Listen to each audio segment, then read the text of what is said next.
కునుకే మానాలి, అవకాశాన్నే చూసి ఇరుకైపోవాలి. ఎద సభలో ఎన్నో ఎన్నో ఊసులు చెప్పాలి, రసమయ సభలో చెప్పినవన్నీ చేసుకుపోవాలి. ప్రతిపక్షం నువ్వై ఉండి హద్దులు పెట్టాలి, ఆ ప్రతిపక్షం నేనై ఉండి యుద్ధం చేయాలి.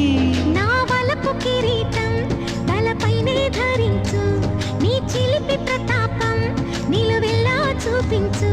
నీ చెనుకులకే వేస్తా నా ఓటు, నా చెమటలతో వేస్తా ఓటు. చిన్నగా చిన్నగా చిన్నగా మది కన్నులు విప్పిన కన్నెగా